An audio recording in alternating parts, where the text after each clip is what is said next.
알겠습니다. 이제 국민의힘 얘기 좀 해보겠습니다. 한동훈 비대위원장 지난 2일 대전시당 신년 인사회를 시작으로 전국을 순회하고 있습니다.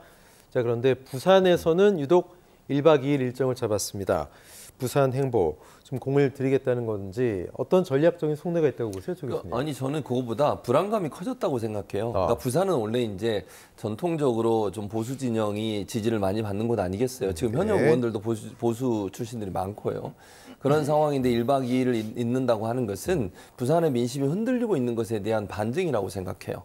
그만큼 좀 더 공을 들여서 원래 텃밭이었던 부산 민심을 다잡고 다시 국민의힘이 승리하게 만드는 것이 한동훈 비대위원장의 목표이기 때문에 부산 민심이 심상치 않다는 것이 파악된 것이고 그것이 윤석열 대통령에 대한 어떤 비판 또는 윤석열 대통령의 정부에 대한 실망감 이런 부분들이 표심에서 반영될 가능성에 대한 우려 이런 부분들이 결국은 더 오랫동안 머물면서 부산 민심을 다잡기 위한 하나의 어떤 행동으로 옮겨진 게 아닌가 그렇게 보여집니다. 네, 이종훈 평론가 어떻게 보십니까? 이번에 사실 부산대 의료원에서 서울대 병원으로 이송되면서 뭐 부산 민심이 좀 안 좋아졌다 이런 이야기도 나왔는데 그 틈을 파고드는 거 아니냐 이런 분석도 있어요. 그렇죠. 이제 민주당한테는 좀 약간 악재로 좀 작용하고 있잖아요. 그 변수가. 이제 그렇기 때문에 이제 뭐 어떻게 보면 한동훈 위원장 입장에서는 좀 기회가 왔다 이런 생각을 할 겁니다. 그래서 이제 이번에 가서 부산 민심을 확실하게 좀 돌려놓겠다. 이제 그런 의지가 좀 있을 것 같고요. 그러니까 이 낙동강 벨트 같은 경우에는 이제 민주당이 그래도 상대적으로 강세 보이는 그렇죠. 그런 지역 아닙니까? 이제 그런 그 상황이기 때문에 아마 그쪽을 좀 집중 공략하지 않을까 싶어요. 그래서 그쪽에서 다시 이제 그 국민의힘 세를 좀 키우는 그런 이제 계기로 삼으려는 게 아닌가 그렇게 좀 생각이 됩니다.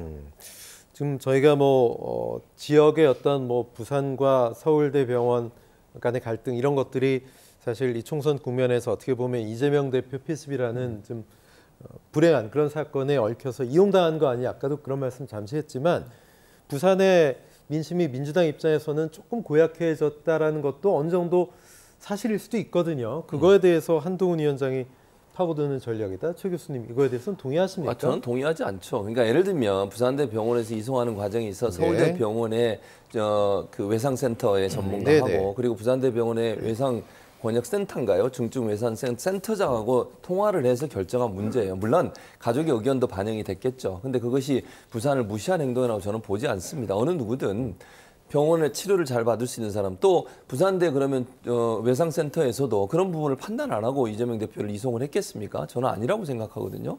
의료진들이 판단할 때 정치적 고려를 해서 한 게 아닌데 이거는 만들어진 이미지라고 생각해요. 무슨 부산대 병원을 무시하고 부산을 무시해서 이재명 대표가 거기를 떠나 서울대로 갔겠습니까? 저는 그건 아니라고 봅니다. 정말 의료진들이 그리고 그런 정신이 있겠어요? 물론 가족의 의사는 들었겠죠. 가족들은 어떤 생각을 하는지는. 그러나 지금 아파서 누워있는 사람 입장에서는 의사들이 어떤 판단을 하든 그 판단에 따를 수밖에 없어요. 그리고 의사들이 여러 가지 논의를 통해서 필요해서 이송한 걸 가지고 그게 무슨 정치적으로 정쟁에서 도구로 삼는 것 자체가 저는 부적절하다고 생각을 하고요.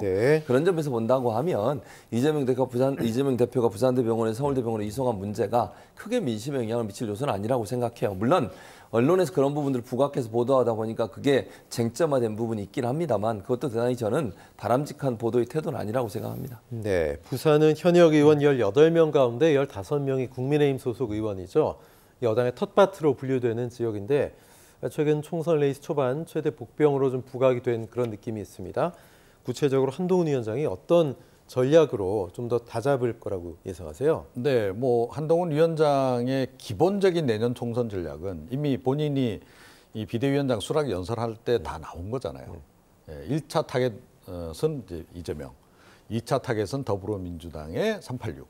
그때 이미 딱 규정이 돼 있기 때문에 그 맥락에서 이제 움직여 갈 것으로 예상을 했는데 이번에 또 마침 부산에서 이런 사건이 터졌고 또 민주당에 대해서 이제 부산 민심이 특히 헬기 이송 관련해 갖고 이제 논란이 일면서 좀 부정적으로 좀 흐르고 있고 한동훈 위원장 입장에서는 굉장히 좋은 기회가 왔다라고 생각을 할 겁니다. 그래서 아마 집중적으로 이제 공략을 좀 하지 않을까 싶고 조금 전에 말씀하셨다시피 지난 이제 그 총선 때 미래통합당이 이쪽에서 이제 압도적인 의석을 이제 차지한 건 맞는데 사실 최근 여론 흐름 보게 되면 우리 최 교수님도 지적하셨듯이 별로 그렇게 윤석열 대통령이나 국민의힘에 대해서 좋지가 않거든요.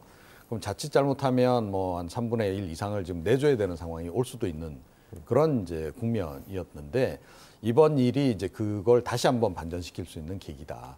이렇게 한번 판단을 내리고 있을 겁니다. 그래서 제가 보건대는 이제 가서 아마 이재명 대표와 관련한 조금 그 날선 그 발언들도 좀 등장하지 않을까 이렇게 생각을 합니다. 네, 민주당은 일찌감치 부산 민심에 공을 들여왔죠. 마침 부산 엑스포가 개최가 물 건너가면서 윤석열 정부에 대해서 민심이 좀 흔들리자 이때가 기회다 이런 기류였는데 뭐 실제로 박근혜 정부 시절에도 당시 동남권 신공항 백지화 결정 때문에 반사 이익을 얻어서 민주당이 18석 가운데 5석을 건져간 적이 있습니다. 하지만 이재명 대표 피습 이후에 뭐 팩트야 어떻든 일단 부산 홀대론이 좀 불거지는 것도 사실인 것 같습니다. 여기에 이준석 신당까지 합류를 하면 글쎄요 더 민주당 입지가 좀 흔들리지 않을까 이런 분석도 있는데 어떤 변수라고 보세요? 저는 아까 말씀드린 것처럼 이재명 대표 피습 문제가 영향을 미칠 가능성이 낮다고 보고요. 이준석 신당이 만약에 이제 지지율이 높아져서 부산이나 TK 지역에서 어느 정도 성과를 낸다고 하면 그 표는 일정 부분 보수적 성향의 사람들을 표를 가져갈 가능성이 높아지잖아요. 민주당이 물론 뭐 그렇게 돼서 표가 분산됐을 때 누가 어부지를 할 수 있냐 하는 부분도 논란이 되지만 민주당 입장에서는 그것이 크게 민주당에게 타격을 주는 요소는 아니라고 생각해요. 그럼 만약에 정말 국민의힘 후보가 나오고 이준석 신당의 후보가 나오고 민주당 후보가 나왔을 때 그렇게 되면 표가 분산될 수 있기 때문에 민주당에도 해볼 만하다는 어떤 생각이 들지 않겠어요? 그런 점으로 본다고 하면 이준석 신당이 어느 정도까지 이제 성과를 낼지 좀 지켜봐야 되겠죠. 지지율도 마찬가지고 그런 부분들이 어느 정도 성과를 냈을 경우에는 사실은 국민의힘이 더 긴장해야 될 상황이 되는 거죠. 왜냐하면 보수표가 분산이 돼서 일정 부분 민주당 후보가 또 이익을 얻을 수 있는 구조가 될 가능성도 있기 때문에 그래서 부산 같은 경우에는 저는 지금은 어느 누구도 장담할 수 있는 상황이 아니라고 생각해요. 국민의힘이라 하더라도 부산에서 당연히 우리가 이길 거다 이런 생각을 하는 건 저는 대단한 착각이라고 생각을 하고요. 이준석 신당이 어느 정도의 지지율을 끌어올리느냐에 따라서 그것은 더 가속화될 가능성이 있다. 그래서 추후에 어떤 변화가 있을지 좀 지켜봐야 되겠지만 지금으로서는 민주당이든 국민의힘이든 어느 정당이 우세한 또 유리한 상황의 선거를 치르고 있다고 얘기하기 어려운 상황이라고 생각합니다. 네.